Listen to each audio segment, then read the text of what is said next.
देता है कि वक्त बदल रहा है, समय आगे बढ़ रहा है। और राजनीति की तासीर ही कुछ ऐसी है कि जहां पर समय के साथ आपको बदलना होगा।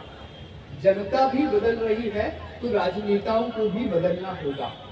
आप कोई भी डिलीवरी सिस्टम में देखिए जहां पर एश्योरेंस है, यानी कि जहां पर आपको इस बात की गारंटी है कि हाँ, मैंने इस सर्विस को चुना है और ये मुझे पूरा पुख्ता तरीके से इस सर्विस को प्रोवाइड करेगा, तो वहां पर वो गारंटी जो शब्द है उस पर जनता आकर के रुक जाती है। आज हम देश में देख रहे हैं, वैसे तो बहुत सारी विचारधाराएं काम करती हैं, अलग अलग राजनीतिक दलों का गठन हुआ है, लेकिन बड़ी लड़ाई मोटे तौर पर भारत में दिखाई देती है। तो एक तरफ कांग्रेस नजर आती है तो दूसरी तरफ भारतीय जनता पार्टी है। मैं बिल्कुल भी ये नहीं कह रहा हूँ कि और विचारधाराएं नहीं देश में है, बहुत सारी विचारधाराएं काम करती हैं, लेकिन प्रमुख युद्ध जो छिड़ता नजर आता है वो दो ही चेहरों में नजर आता है, यानी कि एक तरफ राहुल गांधी तो दूसरी तरफ प्रधानमंत्री नरेंद्र मोदी। आज के प्रेजेंट पॉलिटिकल कैनवास पर हमें ये दो चेहरे ही आमने सामने नजर आते हैं। बड़ी बात यह है कि मैंने कहा कि टाइम जो है वो डिसाइड करता है, तो टाइम भी डिसाइड करता है और टाइमिंग भी डिसाइड करती है। आप किस इशू को कब रेज कर रहे हैं उसकी टाइमिंग क्या है, और आप पब्लिक को जो डिलीवरी सिस्टम के लिए बार बार आप उनके बीच जा रहे हैं उसका टाइम क्या है, ये बहुत इंपॉर्टेंट रोल प्ले करता है। तो बीइंग अ टीवी जर्नलिस्ट मैं ये मानता हूँ कि समय की परिभाषा को हमें समझना होगा। राजनीति की तासीर हमेशा से समाज के भला करने की रही है, राष्ट्र को कुछ देने की रही है, तो हमें एक जिम्मेदार नागरिक होने की भूमिका को निभाना है। तो राजनीति के इस समय और पीढ़ी परिवर्तन के दौर को भी बहुत समझना होगा, तभी सही मायनों में हम राजनीति को जी भी सकते हैं और राजनीति के लाभ राष्ट्र, देश और समाज को दे सकते हैं। अरे पहली बार ये विचार आया कि आपको संसद बुलाना है और युवाओं का जमावड़ा लगाना है, जिम्मेदारों को यहाँ पर बुलाना है, तो इसका उद्देश्य क्या था और इसके परिणाम से क्या आप परिचित थे? क्योंकि इसका परिणाम जो है बड़ा क्रांतिकारी भी हो सकता है। मतलब ये वो परिणाम है जो किसी भी युवा को ऊपर ले जा सकता है या बिल्कुल ढलान से नीचे भी ला सकता है। तो क्या आपके मन में इस परिणाम को लेकर कोई विचार मंथन हुआ था? ना तो मैं किसी एक पद पे हूँ, ना मुझे ऊपर जाने की मैंने सोची है, ना नीचे आने की। 18 साल की उम्र है मेरी, आगे मेरा पूरा जीवन कल आए। अगर इस उम्र में मैं ये सोचने लगा कि मैं इस तरफ ये अगर मैं कदम उठाता हूँ मैं इससे तरह नीचे आ जाऊँगा या ऊपर आ जाऊँगा, तो सेंस नहीं बनेगा उस बात का। तो टेक्निकली देखा जाए तो मेरी आयु जितनी भी रही है, मैं अगर ये मान के चल लूँ कि 18 साल की उम्र में मैं हार गया, तो मैं दूसरों को क्या ही बता सकता हूँ अपने बारे में। और मेरा मेन मोटिव कराने का यही था कि दूसरों को पता पड़े कि हमारी लाइफ होती कैसी है। अभी भी आपने देखा हमारे साथ सुरजीत जी थे, उनसे काफ़ी सवाल पूछे गए।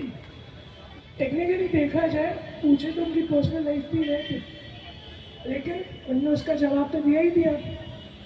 अगर यहीं कोई आम व्यक्ति से अगर आप पूछे बिना जान पहचान के पहली बार कि आप धंधा क्यों करते हैं अपना, आपके तो पिताजी छोड़ के चले गए, वो तो बुरा मान जाएंगे। लेकिन अगर सुरजीत जी बुरा मान जाते तो उनका तो अगले दिन पूरा यही आ जाता कि उनने कुछ बोला, तो अलग ही सिनेरियो ही बदल जाता। तो ये डिफरेंस होता है हमारी लाइफ में और आम लोगों में। मैं ये नहीं बोल रहा हम भी आम है, लेकिन हमारे पीछे बैकग्राउंड हम लोग को ऐसा मिल जाता है, ना चाहते हुए भी हम एक वैक्यूम की तरह उसमें आ जाते हैं। तो जो लोग रहते हैं उनकी भी हम सभी एक्सपेक्टेशन हो जाती है। अभी भी मैं कुर्ता पजामा पहनता हूँ, लोग मुझे युवा नेता बोलते हैं, तो ज़रूरी है मैं अपने देश के कपड़े पहन रहा हूँ तो मैं युवा नेता ही हूँ। अगर मेरे को बाहर के कपड़े पहनना अच्छा नहीं लगता है, मैं अपनी संस्कृति से जुड़ा हुआ हूँ, तो ज़रूरी है मैं नेता ही हूँ। बिल्कुल सही नहीं। अब यहीं पर अगर कोई सूट पहन के अच्छा आप ही एग्जाम्पल है, आप वेस्टर्न पहने हैं, आप जर्नलिस्ट हैं, लेकिन है तो इंडियन ही। सही बात है, आप जर्नलिस्ट हैं, मैं ये देख के थोड़ी ना बोलूँगा कि आपने पहना क्या है, आपके विचार वैसे हैं। आपने अभी जिस तरीके से हम लोग का परिचय दिया वो एक सबसे बढ़िया एग्जाम्पल वही है कि आप एक जर्नलिस्ट हैं, आप एक बहुत ही अच्छे लेखक हैं, उसी से हम समझ जाते हैं।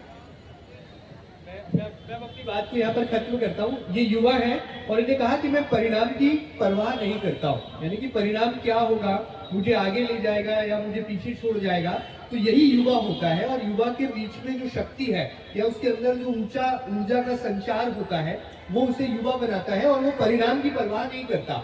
इसीलिए कहा गया है कि हमारे देश में शहीद आजम जब भगत सिंह हुए तभी क्रांति आई। और आज विडंबना इस बात की है कि हम चाहते जरूर है कि देश में भगत सिंह आए, लेकिन हमारे घर में नहीं, हमारे पड़ोस वाले घर में आए।